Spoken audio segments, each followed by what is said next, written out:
குமரிக்கடல் நேயர்கள் அனைவருக்கும் வணக்கம். நீங்கள் பார்த்து கொண்டிருப்பது ஒரு வித்தியாசமான ஒரு ஸ்வீட்டை தான் நம்ம பார்க்க இருக்கிறோம்.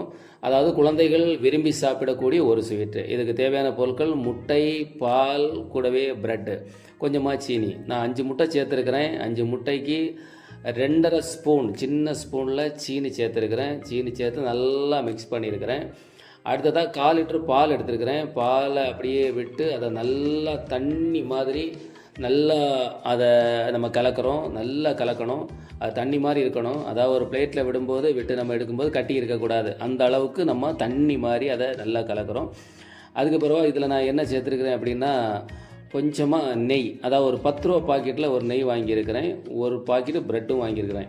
இந்த ப்ரெட்டை நம்ம இதே மாதிரி நீங்கள் பண்ணுங்கள். ஒரு பாத்திரத்தில் அந்த பால் மிக்ஸ் பண்ணி வச்சுருக்கோம் பார்த்தீங்களா, அதை விட்டு 2 பக்கமும் நல்லா கொவுந்து வர்ற மாதிரி நல்லா ஃபுல்லாக ஈராகிற மாதிரி எடுத்து தோசைக்கல்லில் போட்டு, தோசைக்கல்லில் முதல்ல கொஞ்சம் எண்ணெய் விட்டுருந்தேன். அடுத்ததாக கொஞ்சம் நெய் விட்டு அதை மறித்து நீங்கள் எடுங்க.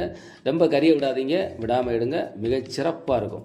இது சாப்பிட்றதுக்கு ரொம்ப சுவையாக இருக்கும். குழந்தைகள் விரும்பி சாப்பிடுவாங்க. சாப்பிட்ட பிறகு மீண்டும் வேணும் வேணும் அப்படின்னு கேட்பாங்க. அந்த அளவுக்கு மிகச்சிறப்பாக இருக்கும். நீங்களும் தயார் பண்ணி கொடுங்க. மீண்டும் சந்திப்போம். மகிழ்ச்சி.